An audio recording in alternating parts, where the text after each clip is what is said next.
a recording will be made publicly available along with a meeting summary after this meeting. I'm going to turn to the DNR and DFW leads for this project to introduce themselves, and then I'll review the agenda and logistics for the rest of the meeting. Hello, everyone. Thank you so much for joining us tonight and participating in this town hall. My name is Heidi Anderson, and I am a recreation planner for the Washington Department of Fish and Wildlife. Hi, everybody. My name is Andrea Martin. I'm the statewide recreation manager for the Department of Natural Resources. Thanks so much for taking the time to talk with us tonight. Thanks, Andrea and Heidi. We can go to the next slide. And the purpose of today's meeting is twofold. One, for the agencies to share information with you all about current e-bike policies regarding their use on lands managed by DFW and DNR. And then importantly, to collect input and hear from you all on if e-bikes should be allowed on DNR and DFW managed non-motorized trails, closed roads, and generally the lands that these agencies manage, as well as which of 3 e-bike classes, and we'll talk more about that in a bit, should be allowed and in which circumstances.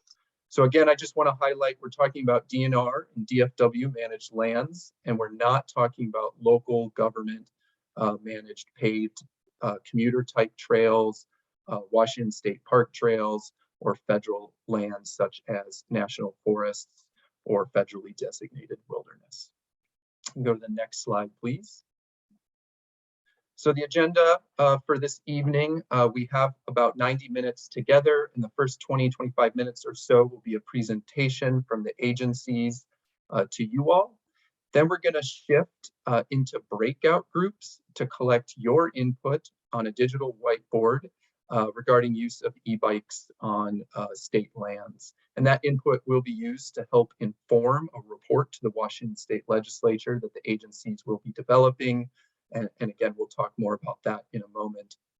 Then with about 15 minutes left to go in the meeting, we'll reconvene in a plenary full group session to report out on our breakout groups, hear from the agencies, or talk about the next steps for the agencies and other opportunities for the public to provide input. And we will wrap up tonight's meeting by 7 p.m. Next slide, please. Today we are using the Zoom web meeting platform, and I'm sure many of you have used this platform at some point over the last few years, but there are many platforms out there, and it's helpful just to review the tools. So in the bottom left of your screen is the mute button. And again, just an ask that we all stay on mute unless we're talking so we can hear from one another. In the middle bottom is the chat function, and the chat function is open to all tonight. But I'm going to ask that for the first part of the meeting that we please save the chat for any logistical or technical questions as they come up. And then a note that all will also be able to view the chat after this meeting, as the meeting is being recorded. So I do ask that you please keep your comments and questions respectful, civil, and generally succinct. I'll also ask that you just limit the number of chats that you do put in the chat function so that we can share that space together. And our facilitation team will help if need be. The other tool to know is the raise your hand feature. If you find in the bottom right of your screen a smiley face and click on that, you should see the raise your hand function when we do get into breakout groups. And if you would like to participate or speak up, please raise your hand and the facilitator will call on you. And if we do have someone on the phone today, I'm not sure, but if you are on the phone, you can dial *9 to raise your hand. We also have closed captioning available, and if you have any technical questions, please contact my colleague Anna Shepard. Her email is now in the chat for you to use if needed. So next slide, please. A few ground rules just We have a large group, about 100 participants, right on the nose, it looks like. So a few ground rules for our meeting today. First, we appreciate that you're all here. Please participate. There's no wrong answers today, and just respect the input of all. When providing input verbally or in the chat, please be constructive and civil, and please be succinct again, as we have many folks here joining us today. Again, please limit the number of chats you do put in the chat function as well. And then when speaking up, I'm going to ask that you please use I statements and speak to your own experiences. So think about statements like I think or I have experienced, rather than speaking for others or making claims about other user groups who might be out there on the trail or sharing public lands. And then lastly, our job as the facilitators is to ensure that you all can participate today. So that's our goal. And so that we do ask that you all agree to these ground rules, and that's our expectation by you attending the meeting today. So next slide, please. To start, we're gonna just practice using the chat function, and to get us thinking constructively, I want you to think about this question on the screen. What makes for a positive trail or public lands experience for you? I'm going to ask you to enter your answers into the chat function in 2 to 3 words. We have 3 words here. So go ahead and put your answers in the chat, and I'll read a few off. Again, the question is, what makes for a positive trail or public lands experience for you?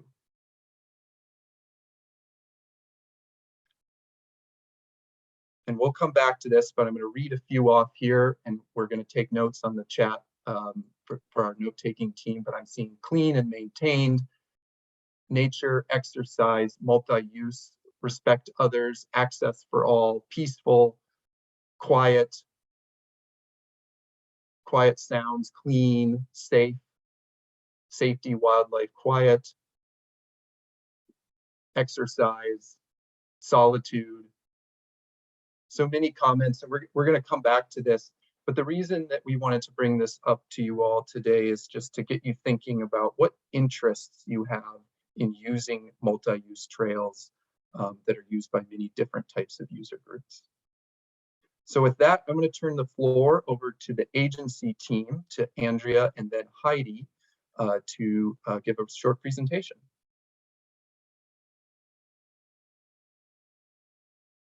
Next slide, please. Okay, great. Thanks again, everyone, for being here and for your contributions in the chat. It's really helpful to hear the feedback.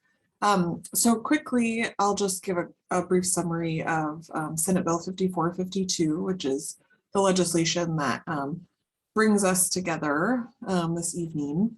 So this bill was passed in the 2021 legislative session, and it does a few things. So first, it directs DNR and WDFW to undergo this public process to collect information related to e-bike use, specifically on non-motorized natural surface trails and closed roads that are open to bicycles. So we're not talking about hiker-only trails or allowing e-bikes on trails that bikes are not already allowed on. So we're just talking about places where bicycles are already allowed.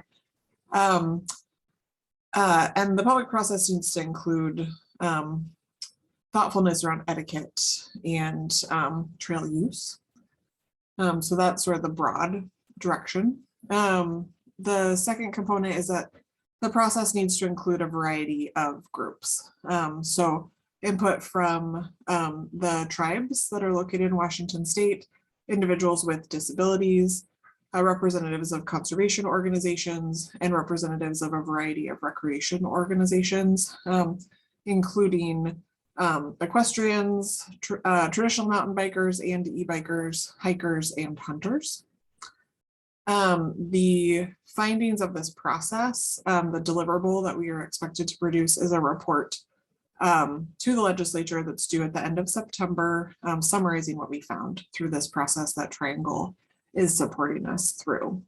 I will also just add that this bill came about by constituent request by e-bike users who were concerned about the level of access that they had. And so they brought this forward to their representatives in the Washington State Senate. And so this is certainly the result of constituent action. Let's see, let's go to the next slide and I'll mention the third thing that the bill does. So 5452 also allows expanded e-bike access for folks who have a disability, where they are given an ADA parking placard by the Department of Licensing. So currently, folks who have an ADA placard are allowed to ride their Class 1 or Class 2 e-bike on non-motorized soft surface trails where bicycles are allowed on both DNR and DFW managed lands, as well as on forest roads where bicycles are allowed. Class 3 e-bikes continue to only be allowed only on motorized trails and roads that are open to motorized use. And per the legislation, this level of access is in place until June 30th, 2023, or the end of the current biennium, unless the agencies create a new policy. So this is the temporary policy as per the legislation. So I think with that, I'll let Heidi tell us a little bit more about e-bikes. Next slide. Okay, in 2018, the state of Washington defined e-bikes as a bicycle, so non-motorized, and they recognized three classes of e-bikes. So that's what we're talking about in this meeting. To qualify as an e-bike, it's got to have two or three wheels, fully operable pedals, and the motor has to be 750 watts or lower. So Class 1 is a bicycle that has electric motor that will assist when the rider pedals, and it will assist up to 20 miles per hour. Class 2, the assist will also only assist up to 20 miles per hour, but it does have a throttle and the motor can exclusively propel the bike, meaning that the rider doesn't have to be pedaling for the motor to engage. Class 3 is similar to Class 1 in that the rider has to be pedaling for the motor to assist, but that assist will go up to 28 miles per hour. So as long as you're pedaling, the motor will help you up to 28 miles per hour. And it does come equipped with a speedometer. Okay, next slide. Although this information gathering process that's been directed by Senate Bill 5452 is not, we are not going to be recommending policies per se, but we did want to give you some context within which we're kind of operating some policies that are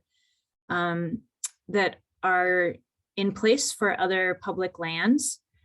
First of all, the Forest Service right now, they just came up with their new policy, which is that all classes of e-bikes are allowed on motorized roads and trails, but they're leaving it up to local process to determine appropriate use beyond that. And I think one thing that's important to note is that they do consider e-bikes motorized use. So any trails that do become open to e-bikes are considered still motorized trails, and they are separating out e-bikes as its own specific designation, separate from traditional bikes and separate from other motorized users. For the Department of Interior, e-bikes are allowed where other bikes or any other traditional bikes are allowed, and prohibited where other bikes are prohibited. but it is also leaving it up to local land managers to determine like where they feel that the use of e-bikes should be or are not appropriate, and can make site-specific designations for trails. In Washington state parks, classes 1 and 3 are allowed on long distance and regional trails and natural surface trails that are open to conventional or traditional bikes. In Oregon, on their state parks, e-bikes are allowed on any trails that are 8 feet or wider, and then park managers can make decisions for all of their more narrow trails on a case-by-case basis. Next slide. Thank you, Andrea and Heidi. So as Andrea and Heidi mentioned, the outcome of this process is a report the agencies are writing to the Washington State Legislature this fall. And there are a number of different elements that are feeding into that report.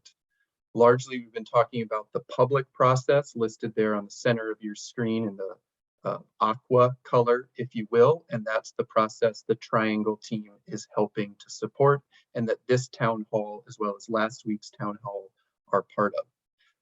And the agencies are also implementing, currently there's one, and implementing more e-bike pilot programs at specific trail sites around the state, and performing a literature review of what is known about the science of e-bike impacts on the land and the environment, and running a tribal engagement process separate from the public process in respect of the specific co-manager relationship that the agencies have with the sovereign nations and tribes around the state of Washington.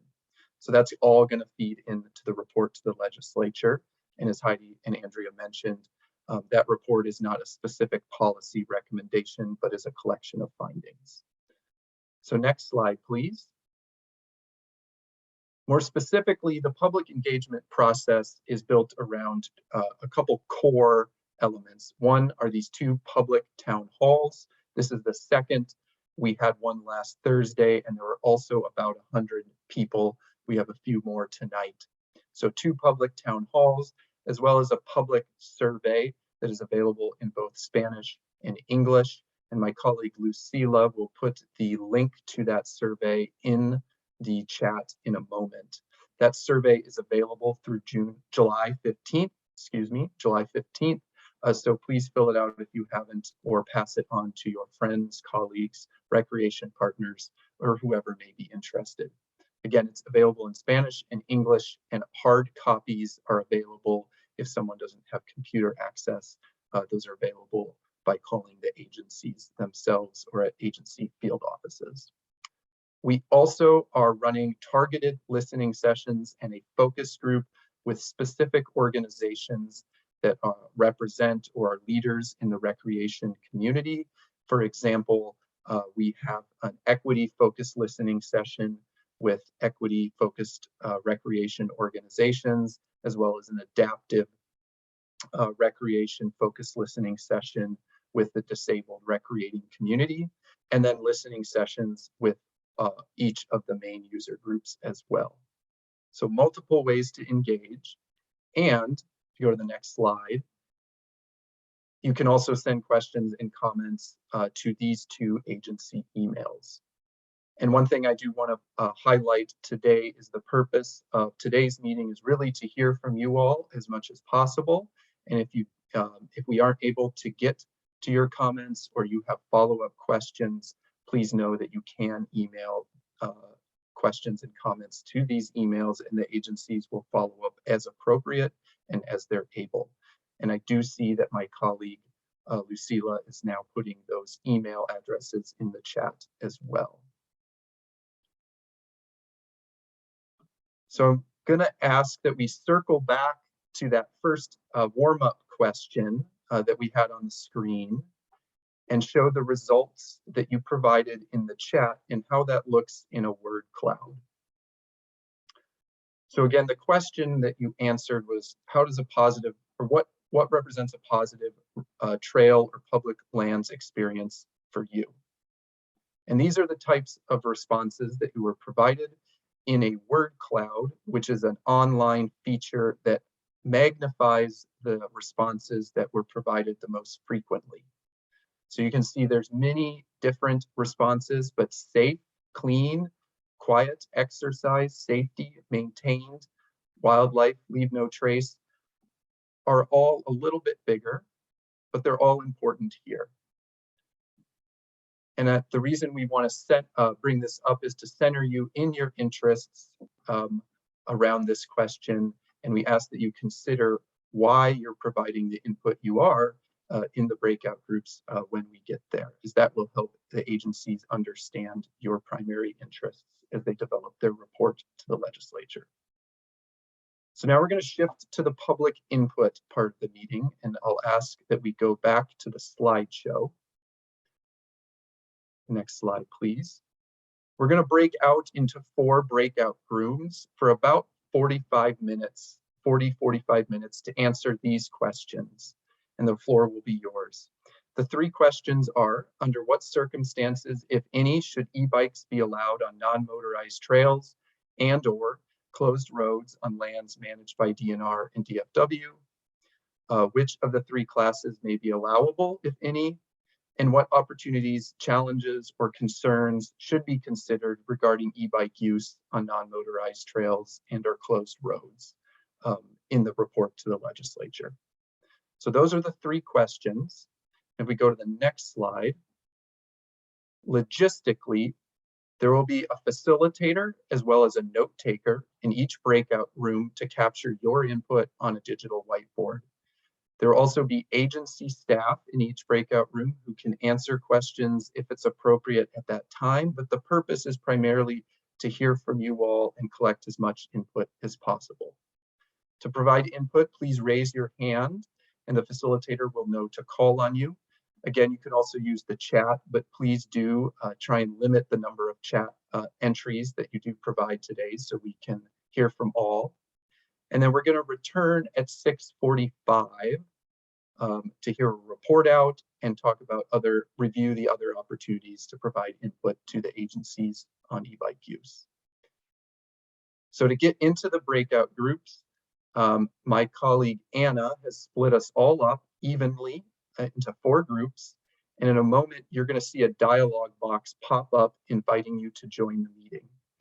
If you're on the phone, we'll be able to help you get into the meeting to the breakout group as well. And when you do see that dialog box, please click yes that you'd like to join.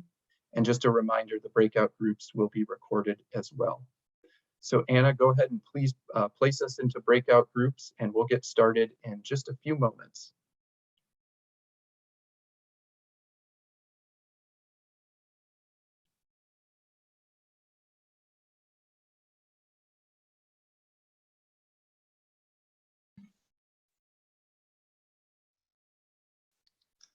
Hello, everyone. Welcome to our breakout room. This is room number 2. My name is Claire and I'm with Triangle Associates. I will be your facilitator this evening. So we'll spend about the next 45 minutes together. And as you join, if you feel inclined, please share your name, your organization if you're affiliated with one, and your recreation interests in the chat, just so we can have a log of who's here and what interests are being represented in the room.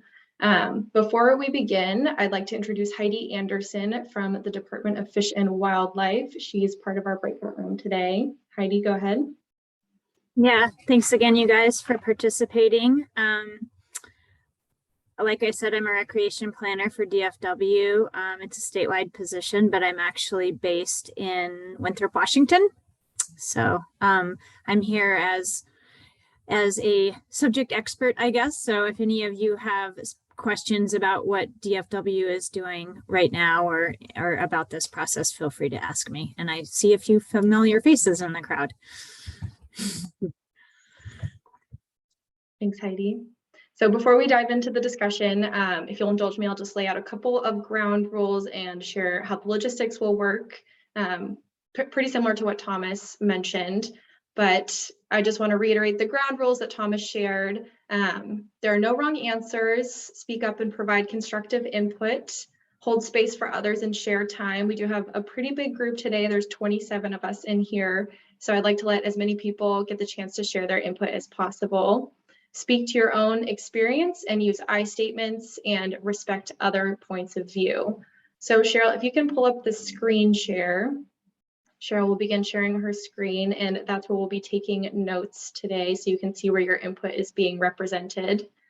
I'm going to ask that folks use the raise your hand function. So as Thomas mentioned, it's on your toolbar, the little reactions. And if you're on the phone, it's *9 to raise your hand. And I'll be using that as a virtual cue to kind of call on folks in order to share your points of view and answer the 3 questions.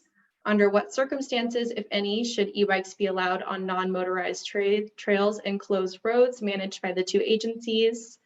Which of the 3 classes may be allowable, if any, and what opportunities, challenges, or concerns should be considered regarding e-bike use on non-motorized trails and closed roads on lands managed by the agencies? So if there are any questions before we begin, I already see someone's got their hand up, so way to use that function. Any questions? Okay, well then I will let you all go ahead and raise your hand if you'd like to answer any of the questions, and I'll work my way down the list. Great. And Monica, I see your hand first, and then Brian will be next. Go ahead, Monica.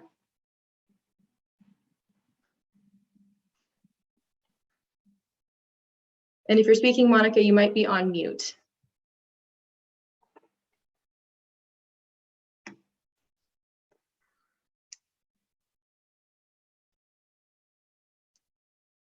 Okay, I'm not hearing from. Okay, oh, there. Go ahead. Can you hear me now? Yep, can hear you, Monica. Go ahead. Okay, I had to find the mute. I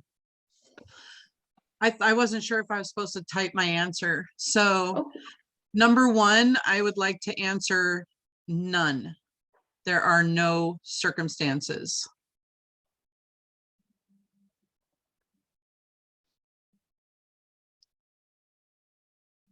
Would Do you, I keep, yeah, would do you I care keep to going? elaborate a little bit on why? Okay, well, yeah, there wasn't a question for why, so I would love to. Because e-bikes have a motor, so they are a motorized bike. And that will actually, I could add to it, but that will bring me down to the answer for number 3. We'll go ahead and answer number 3 as well, just so, because you're at the top of the queue. Okay, so for number 3, well, now I can't see the whole question because, okay, there we go. What opportunities, challenges? In my experience, when I have run into an e-bike on a trail, every single time I have been just about run over, and this has been either hiking or when I'm riding my horses. They travel very fast and they are deadly silent.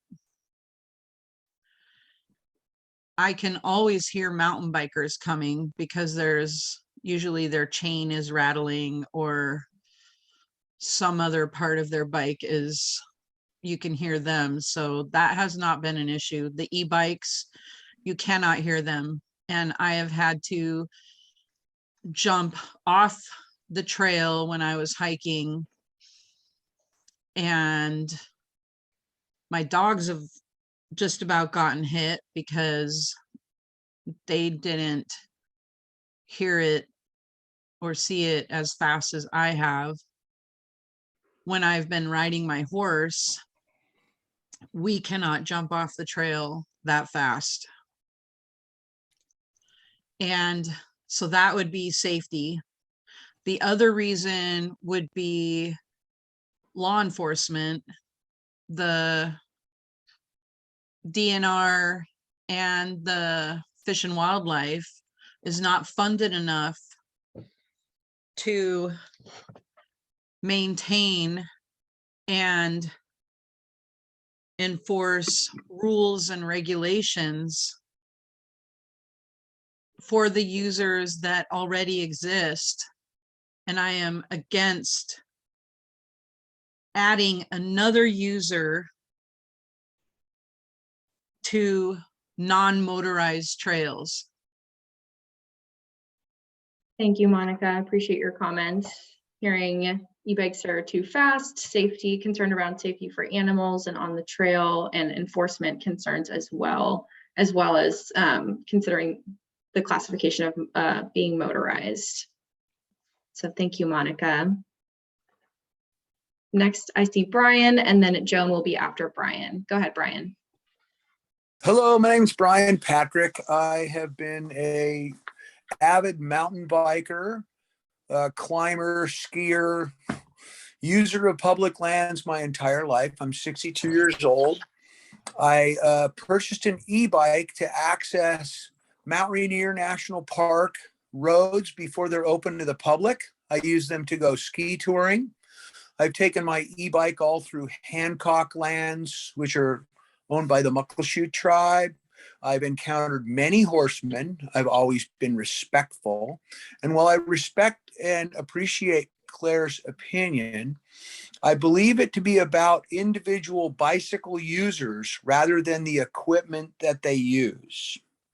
I'd also like to state, so on number one, I think all class 1 and class 3 e-bikes should be allowed on all non-motorized trails. And I'll tell you why. The Consumer Product Safety Act has determined all bicycles, e-bikes under 750 watts should be considered bicycles. In Europe, all pedal electric, or they call them pedelec bicycles, are considered below 250 watts are considered non-motorized vehicles. The Department of Interior, the Secretary of the Department of Interior, sent out an order number 3376 that all pedal electric bicycles are non-motorized vehicles. I personally do not see any difference between a pedal electric bicycle and a horse. You're getting assistance from the motor of the horse, and you're getting assistance from the motor of the bike. So I don't see any difference there. And really, I'd really like to reiterate this. I've been on mountain bike trails where there are rude analog bicyclists and polite analog bicyclists. There are rude e-bicyclists and there are polite e-bicyclists. It's about the person, not about the equipment that they use. Thank you, Brian. So I'm hearing. Thank you so much. Thank you. Appreciate your comments. Individual behavior is what I'm hearing from your comments, not to lump user groups together, and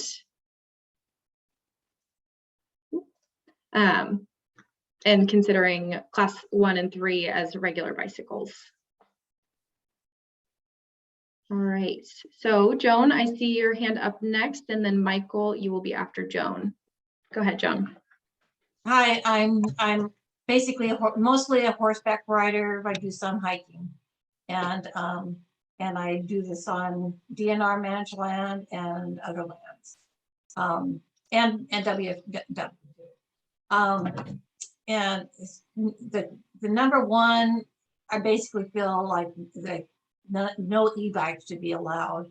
I really don't know yet what 1, 2, or 3 is going to be like out there, but yeah, I might agree with the last speaker that it's an individual user's politeness or whatever, how they are on the trail. My experience with e-bikes with mountain bikes on Capitol Forest, where I ride a lot, is that those mountain bikers they understand what the rules are, what to do around horses, and majority of them are just fine. You know, anyone else is not really, hasn't had much experience around that kind of a environment. So as far as the classes, I can't really comment one way or another about those different classes. I do want to point out, though, that this legislation should not be limited to e-bikes, because we're seeing uniboards, e-skateboards, other types of contraptions out on the trails. And so, we don't want to do new legislation for each of those. It should just be expanded to cover all sorts of electrically assisted contraptions. I don't know a better word.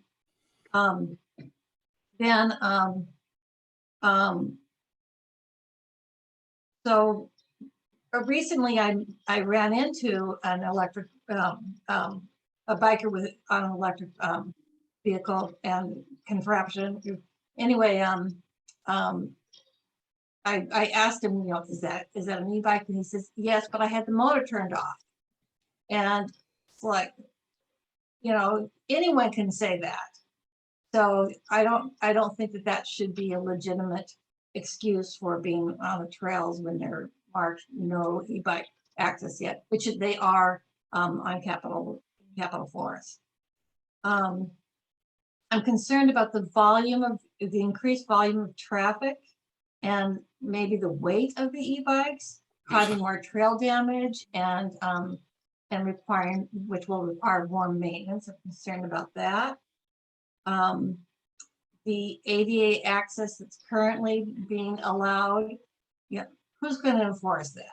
How, when you're out there on your e-bike, you don't have an ADA placard, so that's just like a silly thing that they put in. Great, thank you, Joan. I had one other. So there needs, if this is going to go into effect and e-bikes are going to be disallowed, then there needs to be a budget for enforcement. Otherwise, it's a useless piece of legislation. So that's it. Thank you, Joan. Hearing your concerns about enforcement, increased impacts as well, and user safety. All right, and I'd like to remind folks to just stay on mute until it's your turn to talk, and also feel free to use the chat if you feel more comfortable doing that as well. So I see Michael next, and then Brandon. Hey, thank you. So I'm 60 years old, started mountain biking about 30 years ago. I used to be super fit and could ride all day, and it wouldn't bother me. I bought an e-bike last year. It's reinvigorated my love of the trails and the outdoors, and it's gotten me out on the trails. And apparently, if it sounds like that bothers some people that I'm actually out using the outdoors, I don't think that's a legitimate argument that that I'm out, I'm out there on my horse, but you can't be out there on your bike. I'm just not buying that. I've never run over anyone on my e-bike or on my pedal bike. My e-bike makes a lot more noise than my pedal bike. Speed-wise, I'm actually faster downhill on my pedal bike than on my e-bike, and e-bike doesn't help you go faster downhill. And in my experience, trail damage of an e-bike or any type of bike versus a horse, I mean, that's not even a legitimate comparison. An e-bike does not damage the trail any more than a pedal bike. And if you want to compare that to a horse, I mean, that's laughable. Let's see. So I credit my e-bike for keeping me out on the trails and off the couch. And I've thought I was going to be the guy that can pedal forever, but age and injuries have caught up to me. So that my e-bike has kept me outdoors and keeping me fit. So I think for question number one, I say types 1 and 3 or class 1 and 3, whatever they're called, or yeah, I guess it's question 2. And I think that e-bike should be allowed anywhere pedal bikes are allowed. And I think that covers it. So thank you. Thank you, Michael. And I see a request in the chat for those who are e-bikers, if you could share what class of bike you are using, if you feel comfortable sharing that information with the group. I see Jeffrey next, followed by Angie. Go ahead, Jeffrey. Hi, I'm Jeffrey Chamberlain. I'm in the same boat as these other two gentlemen. I'm 62 now. I've been mountain biking. I bought my first mountain bike in 1986 when I fell in love with the sport. I've avid outdoors hiking. I've climbed all the major peaks in the Northwest, skier, and like the rest of the gentlemen, I'm starting to wear out at 62 years old. So I thought I'd never be that guy to buy an e-bike. And so I commute to work I live in West Seattle. I commute to downtown, and you have to pull big hills coming home. My knees starting to wear out. So I thought, well, I'll try one of these pedal electric e-bikes, and lo and behold, I find them actually for commuting quite to be safer, because I can go a little faster with the assist. So I bought my first mountain bike, and like the rest of the gentlemen, allows me to get out. I don't have to replace a knee right away. I agree. I think under what circumstances, my mountain bike, by the way, is a class 1. I only think the class 1 and class 3 should be allowed. I think anything that has to have a throttle shouldn't be allowed. I think if you have to pedal it, then I think it should be allowed, where any other mountain bikes are allowed. And I think it is really individual, as far as the trail, people on the trail. There's always going to be those that are going to give the rest of us a bad name. I've run into horseback hikers. Me and my group, we always pull off for both. I've actually started running a bell on my bars now so that you can hear me coming. I don't think my e-bike's any quieter than my other bikes, and I've spent more on bikes than most people have cars. I think the biggest challenge is, like some are saying, is the trail advocacies for the people that give a bad name to it. I don't think they do any more damage than a regular bike, is my experience.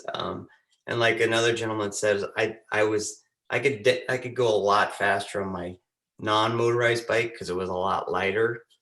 So I'm all for them. It just gets me out more, and it's it's all about respecting everybody else on the trail. And I've followed horsebacks. I've seen and done it all. So I don't honestly think they're that any more impactful to the environment. So thanks for letting me share. Thank you, Jeffrey. And I'm noting the time. We have less than half an hour left and 15 hands raised. So hopefully folks can keep it under 2 minutes when they're talking, just so we can get through everyone who'd like to speak. That would be great. 16 now. So I might gently nudge you along if you go out over 2 minutes, just a warning. But thank you, Jeffrey. Appreciate your comments. And Angie, go ahead, and Tom, you're next. Great. So I get the one where I have to rush. Thanks. Sorry about that, Angie. That's okay. So first of all, I'm the first woman to speak up that is an avid mountain biker. I started it because my body was starting to break down, and wanted to continue to be able to enjoy the outdoors. So I was trail running, could no longer hike, got into mountain biking so that I continue to get outdoors and enjoy myself. And then my body's starting to continue to break down, and to be able to ride the level of trails that I want to on the downhill portion of it, I purchased an e-bike just a year and a half ago to help me get on the up. And we oftentimes, me and my group will use the roads to go up and then access the trails to go down. I will agree with the other gentlemen who say that they're faster on the downhill on their non-e-bike, as am I, far faster. I've never broken one of my records on my e-bike going downhill that I had previously on my just regular mountain bike. No one in my group has ever been disrespectful. We're always very respectful. When we notice other e-bikers who are disrespectful, we kind of call them out on that gently because we don't want them to blow it for the rest of us. So I believe, number one, that e-bikes should be allowed on all non-motorized trails. And I do which of the three classes, because I also volunteer for Outdoors for All, enabling those with disabilities. I'm going to suggest that all three classes ought to be allowable. And the reason that I believe that is because perhaps a sticker on the bikes for those who need throttle only is viable. But I don't think that, I mean, they're going to be self-limiting to their abilities. So I think that'll cover that. Opportunities, concerns, you know, people are people. And I'm going to agree that I've seen just as many respectful and disrespectful people on the trail, regardless of their reason for being out there, whether they're on a horse, they're mountain biking, e-biking, with their dogs that are unleashed, going after everything. I think that's probably it for me. Thank you. Great. Thank you so much, Angie. Appreciate it. And way to stick it under 2 minutes. Go ahead, Tom, and then Reed, you are next. Okay, can you hear me? Yes, can hear you great.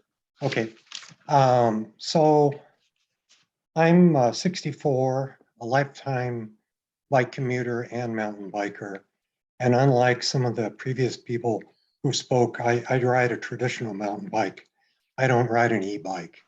So as I've gotten older, I've just slowed down on my commuting and my mountain bike riding. I don't feel like I need to go fast and have an e-bike to get me to that point.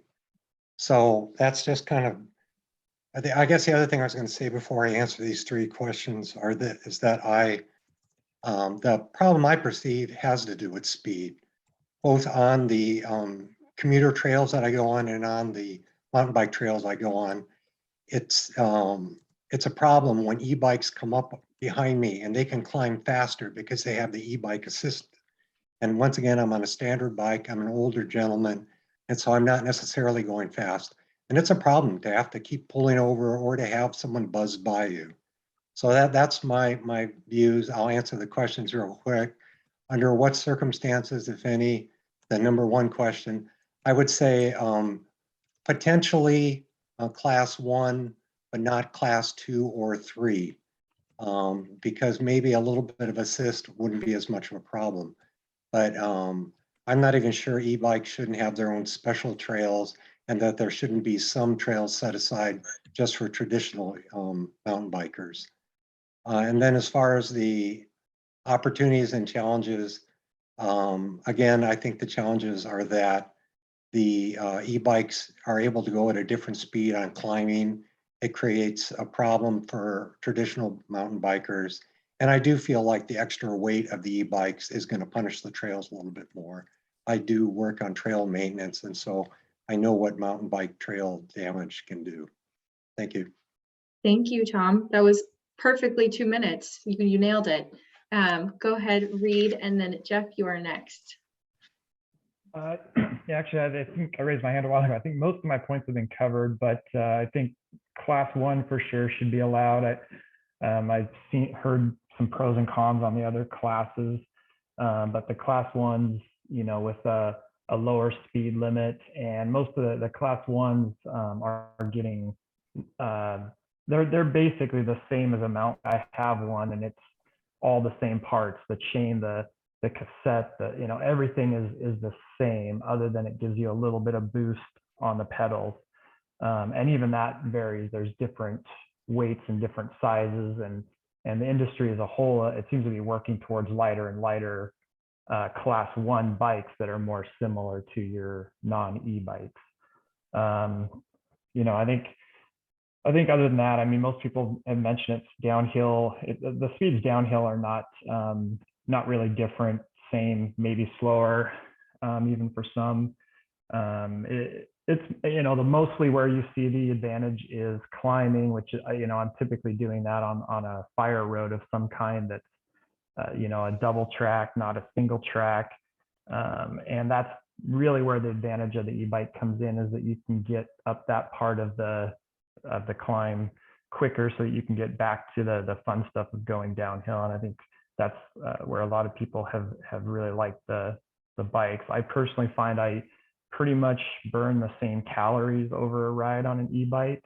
And some of that depends on what level, how much assist it's giving you at any certain time. But I just cover more mileage doing the climbs quicker in my hour or two that I have.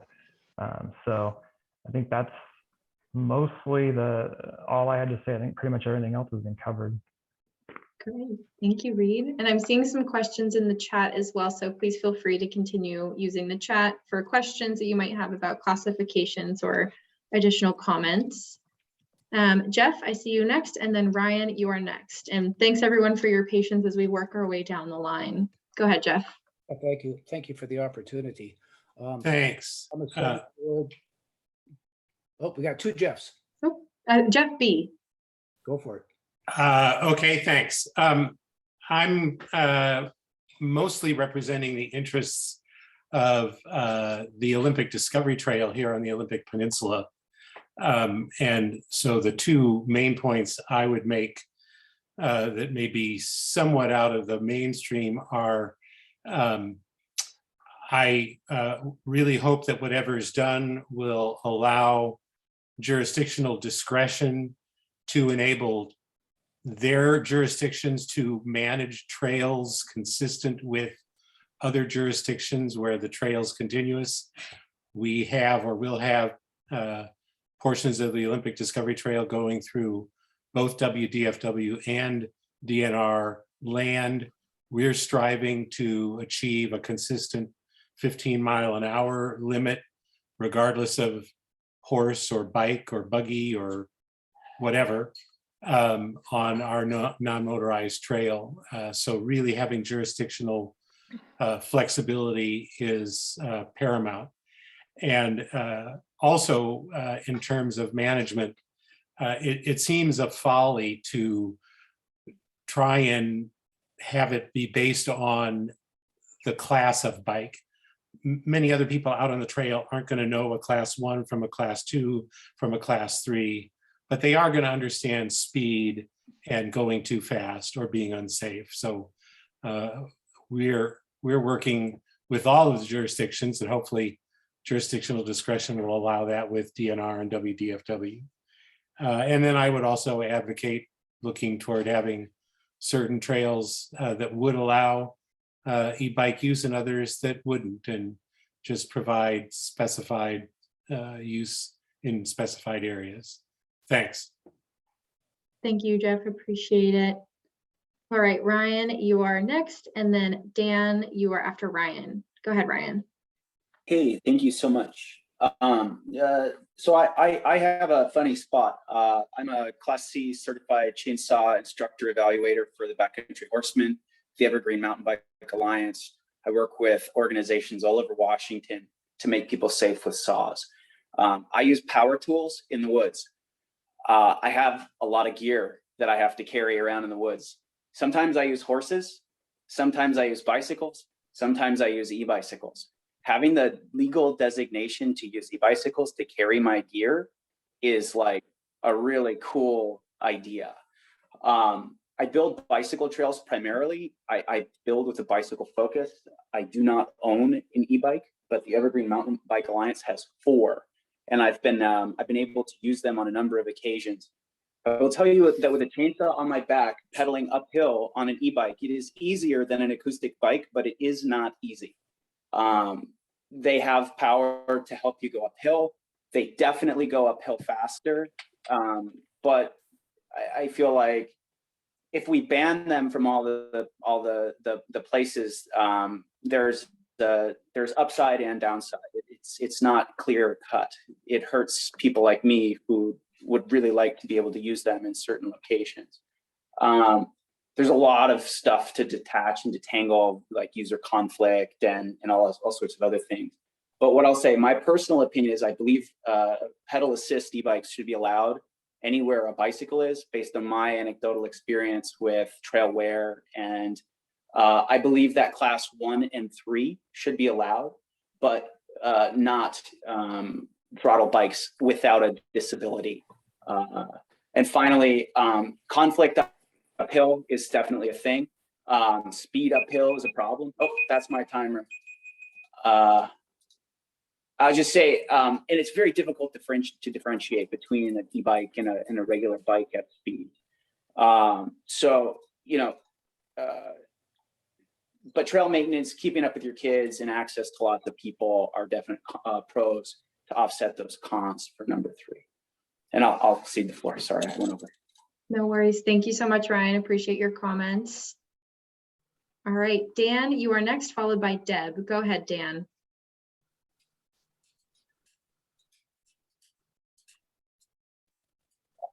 Are you referring to Nelson or Dan? Oh, Nelson, sorry. Go ahead, Nelson. Okay, thank you. Now, most of the things I wanted to discuss have been covered. I'm an avid mountain biker. I've been mountain biking for 35 years plus. I am also a trail builder and maintain trail throughout Washington. I've logged thousands of hours. I'm a proponent of class 1 and class 3. I currently own a class 1. I believe safety, you know, is a huge thing. I also put a bell on my e-bike as well as my analog bikes. I am also faster on my analog bike than I am on my e-bike. So I'm all about e-bikes, safety, and public access. Thank you, Nelson. Appreciate your comments. And I'm seeing comment from Ryan, too many bullet points to cover. We will be saving the chat too. So if you have additional comments that you don't get to cover in your verbal comment, please feel free to put them in the chat. And we will save that and add it to the mural after the meeting. All right, I see Deb next, followed by Rick. So go ahead, Deb. Oh, and Deb, you're muted.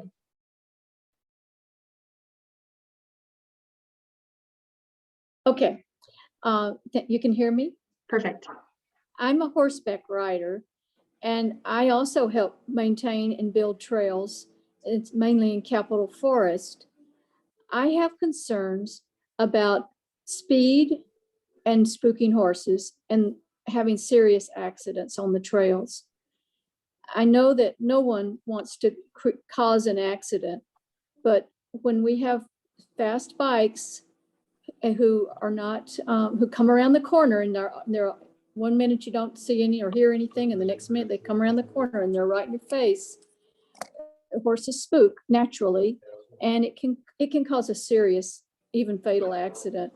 And I'm just concerned about more traffic and more speed being a super serious safety hazard. And I think it would be appropriate to consider having certain trails designated for e-bikes. We have very few trails designated for hikers and horses only. I would like to see more of that.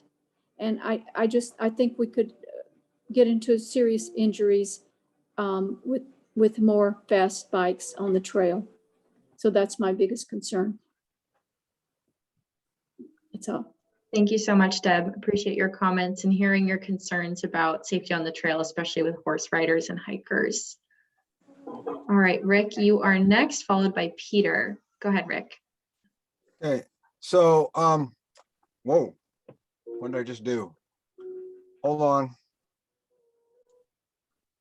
Okay, sorry about that. Can you guys hear me? Can hear you great. Go ahead. Okay, so basically under number one, I certainly don't have any problem with the e-bikes going down the graveled access roads and whatnot. When it gets into single track, however, the average speed of a mountain biker is is, 5 to 8, 9, 10 miles per hour. And with you can go, 20, 25 miles an hour on an e-bike and being silent and everything else. They can come up on you pretty quick. I'm a retired safety engineer, and the one thing that I really have concerns about is single track can be very, very dangerous. In rain, it becomes very, very slick. I can see where there might be some false confidence of the motorized bikes to be able to get in there with a heavier bike, go down on roots and be seriously hurt. That's one of my concerns on that. And that's really kind of the main thing that I have concerns about is the safety of both parties and the horses and the pedestrians.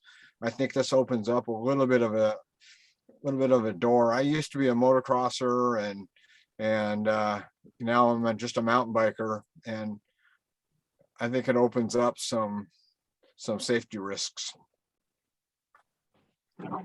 Thank you, Rick. Appreciate your comments.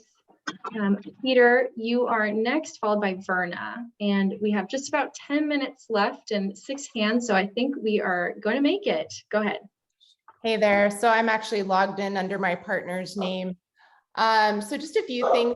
I'm a class 1 e-bike rider, heavily involved in maintenance, trail maintenance on multi-use trails, chainsaw certified. So I know what work goes into the trails. I don't think that weight is an issue. Horses are heavy.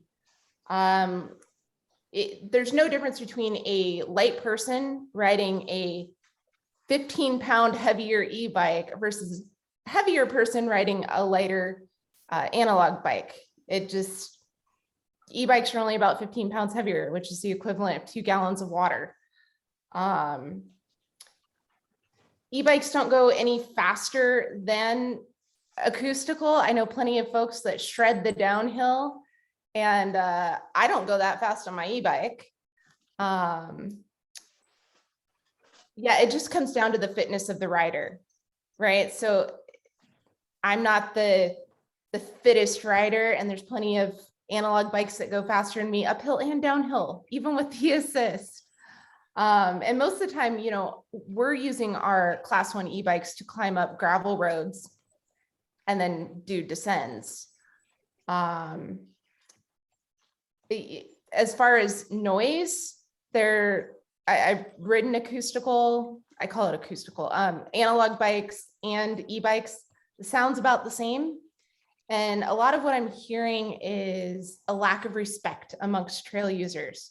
So it doesn't have to do with the fact that the e-bike's coming up fast, right? It has to do with the fact that they're not being respectful of the horses on the trail or the hikers on the trail. It comes down to some basic trail etiquette. It's not the machine, it's the rider.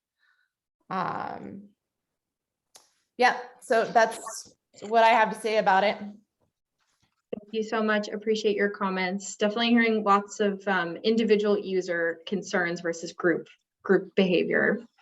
All right, Verna, you are next, followed by Bob. Hi, can you hear me? I can hear you great. Go ahead. Oh, good. I'm with Backcountry Horsemen, and we certainly do our share of maintaining trails, if not more. Historically, a lot of the trails have been horse trails, and now we're having all this competition with more and more kinds of bikes.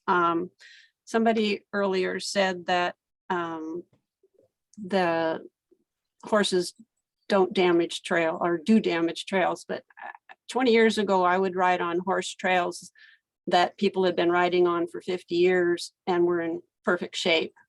And as soon as dirt bikes came along, they've got a foot deep ruts that horses can't put their feet around. You just can't ride on them anymore. I would say I would like to not see any of the motorized bikes on the trails. They are motorized. I did like somebody's suggestion that if they do get allowed, that they cap a 15-mile-per-hour limit on them. And I think that's just about all I can think to say. Thank you so much, Verna. I appreciate your comments. Bob, you are next, followed by Sharon. Go ahead. Bob Simmons. And Bob, if you're speaking, you might be on mute.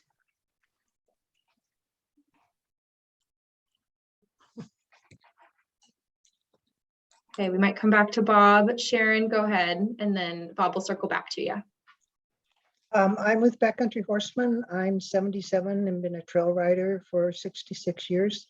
And my major concern is the all speed going downhill, whether it's a galloping horse, a regular bicycle, or a motorized bike. The motorized bikes that I run across have been far heavier than the regular bikes, and I think they're going to have trouble stopping. I've been sprayed by gravel, had some close calls. We're in an area where there's lots of kids, dogs, and horses on the trail, and the sight lines are relatively short. And so it's just not appropriate in a situation like that to have anybody going downhill fast. And these bikes, I don't think are going to be able to stop. That's my major concern is the safety factor. Thank you. Thank you, Sharon. Appreciate your comments and hearing your concerns about safety. Just want to circle back to Bob. Oh, I see they lowered their hand. Okay, then we'll move on to Brandon, and Vern, you are next. Go ahead, Brandon. Thanks. So for question one, I really feel like if bikes are allowed, e-bikes should be allowed. That just seems fair. I don't see huge differences there. I don't have strong feelings on the three classes for question number two. I have a class 2 e-bike and I use that and it seems fine. I think the class 3 can almost be like a motorcycle. I mean, they can be very powerful as far as I understand. But anyway, I don't have strong feelings on that. But for question 3, it's interesting because I live in Central Washington. And so I hear all these folks that sound like they're probably from the West Side with a lot of interactions and crowded trails. And I have the opposite. A lot of the riding that I do is on DFW lands behind gated logging roads. And they're full on roads. I mean, they're graveled roads. And I see more WDFW and DNR trucks behind those gates than I see other people hiking or biking or doing anything else. So it's really odd to me that e-bikes aren't allowed on some of those, pretty uncrowded, pretty big roads that are not used very much at all by really anyone except DNR and DFW staff. The other thing I'd point out kind of along those lines for 3 is that we do have a mix of land in Central Washington and South Central Washington. And so we do have BLM land where you do get to use your e-bike and then you can go right on to state land where you can't. And so that makes it difficult to know where you are and you have to make sure that you turn off your bike and all that when you get there. So I just point that out as kind of another issue that I know I've come across quite often. And yeah, those are my thoughts. Thank you. Thank you so much, Brandon. Appreciate it. And definitely hearing your concerns about confusing regulations for users. Vern, you are next, followed by M&M. Thank you very much. So I've been a long time mountain biker, trail builder, all that kind of stuff. And man, it's so cool to have so many people here that have been building trails their entire lifetime. I hope I can be 77 and have been building trails for 50 years. That'd be cool, right? My position on class 1 e-bikes is that they ought to be allowed wherever bikes are allowed without restriction. And I could be persuaded on class 3, I think too, after listening to the comments tonight. I think the biggest thing that we all care about, if I can speak for a lot of people, is let's treat each other nicer on the trail when we run into each other and all have a lot more fun out there. I think most people would be surprised at how many class 1 e-bikes are being used on trails all around the state and in every place now. There's lots and lots of them. And I think by and large used responsibly.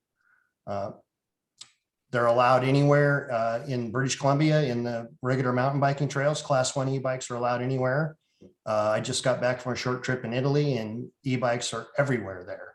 And those, you know, if people can figure it out in Italy and figure it out in Canada, we can figure it out here.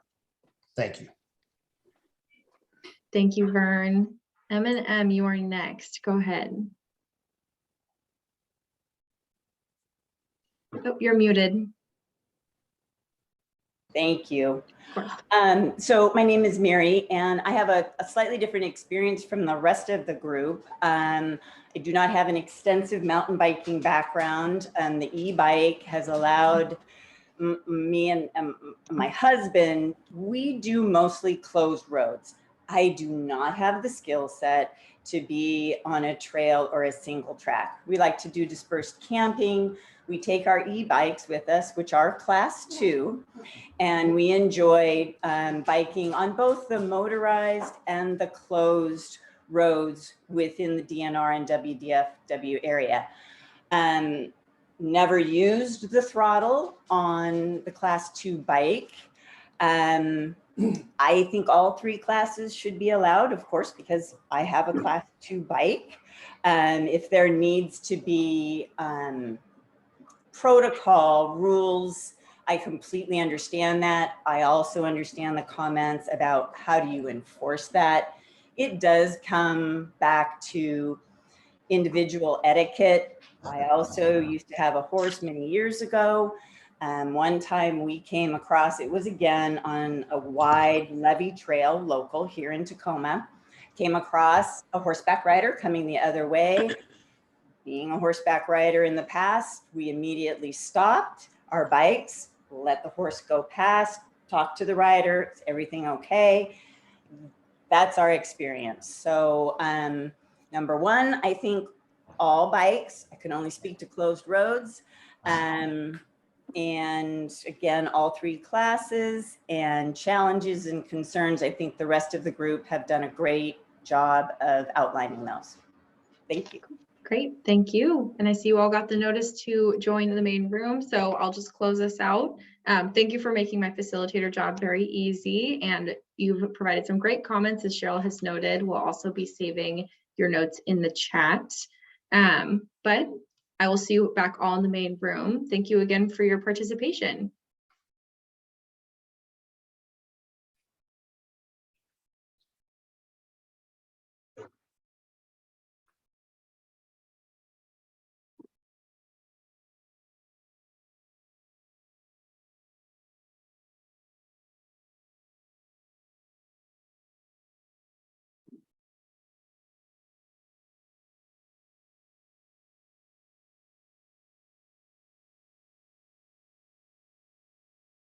I hope those conversations were fruitful.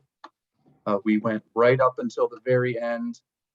So we're just going to wait a moment to let folks get back to the main room. And while we're doing that, I'm going to ask Claire to pull the mural up onto the screen share.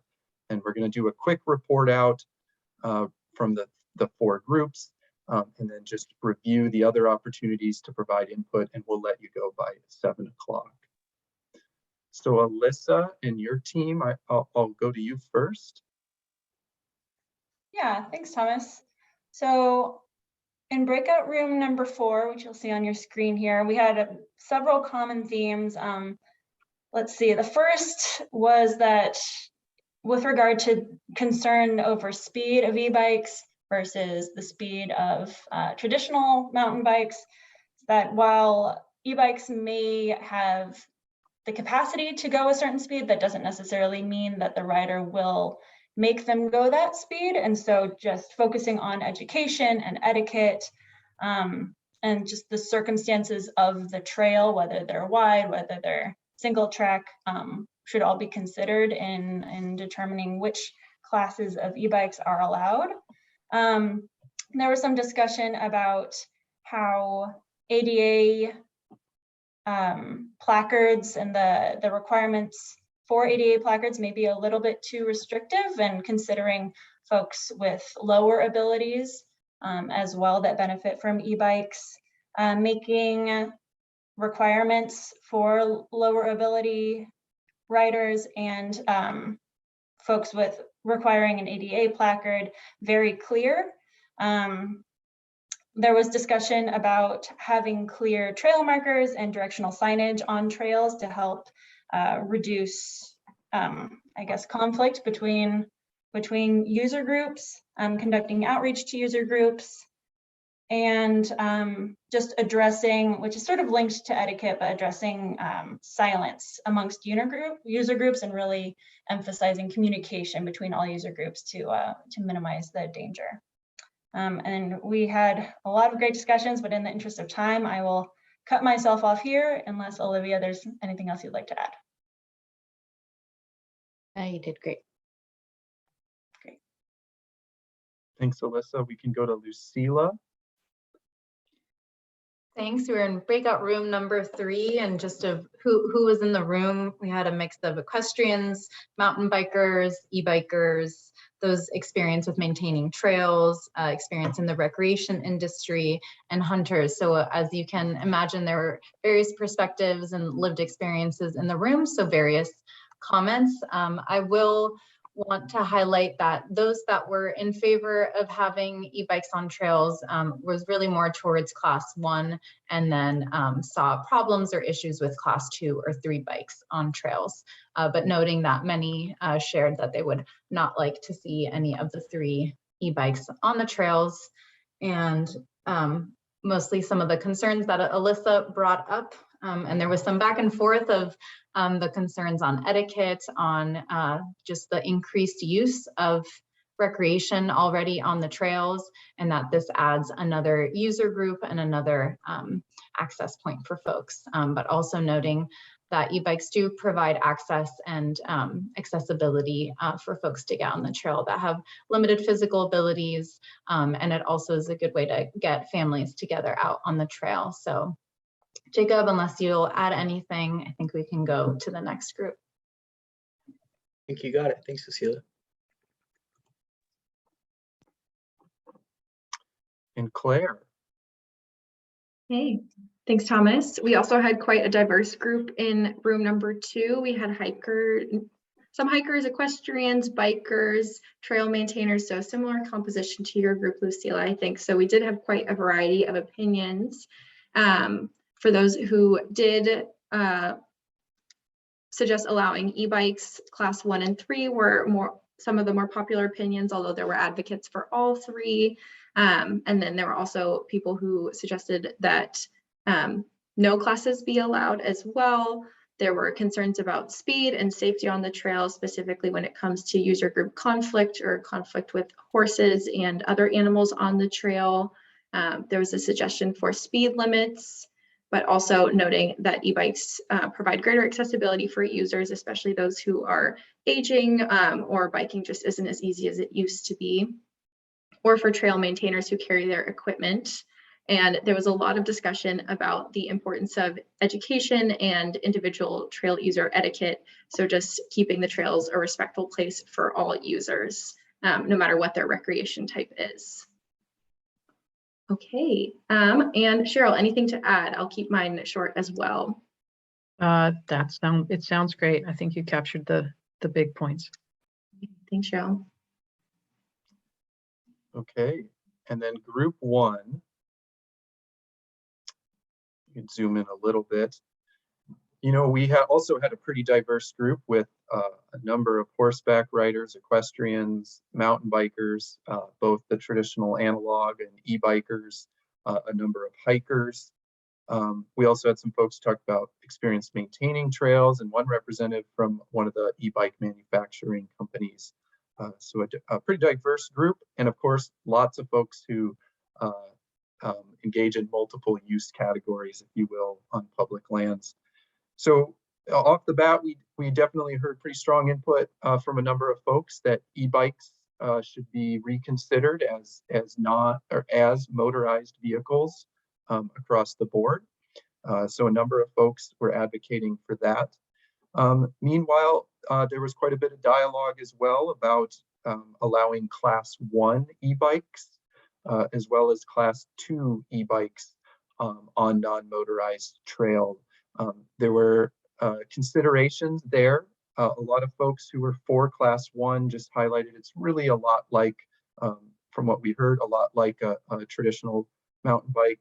Others who were advocating also for Class 2 did speak to the benefit of a throttle, particularly in starting on steeper hills or with folks just who find it helpful for access as they age, noting that Class 2 also is limited at 20 miles an hour. We also heard a lot about courtesy and education and awareness of the needs of other user groups. One person indicated that use of volume is a major concern, both with e-bikes, but also just in terms of educating users. And some suggestions for how to do that is really good, thoughtful signage that highlights passing trail etiquette, how to pass other different types of user groups, such as horses or dog walkers, etc. So we're going to zoom out here and shift towards next steps. And if we can go to the slideshow. And while we're doing that, I'll just start highlighting one of the next steps is for the Triangle Associates team that is supporting the engagement to take the notes from today's meeting and that whiteboard and develop a meeting summary, which will be posted online on the agency website in the weeks to come. And Claire, if you can scroll down to slide 19. Thank you. The recording also will be posted online, I think within the next couple days.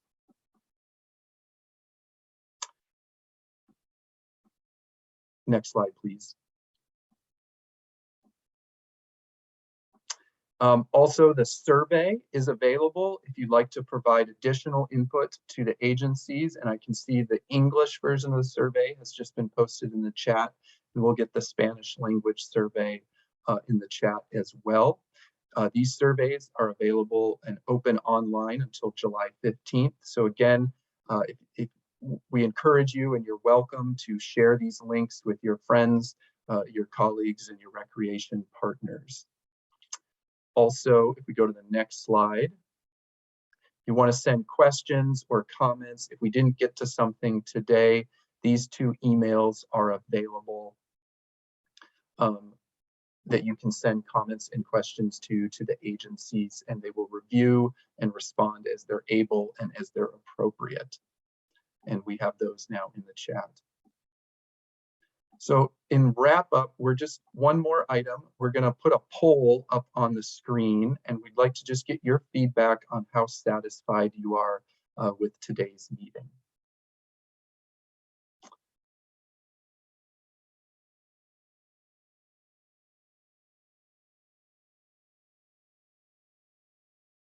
So thank you for responding. This is just helping us gauge our work and adjust for the future. So seeing mostly satisfied, somewhat satisfied, a few neutral, somewhat unsatisfied. If you have any questions or comments just on the process and how this meeting went, please feel free to email the Triangle Associates team as well, and we'll put our emails in the chat. So again, for follow-up, please take the survey, pass it on to your friends as you're able. And again, more information is available on the agency's website. So we appreciate you all joining today. There was over 100.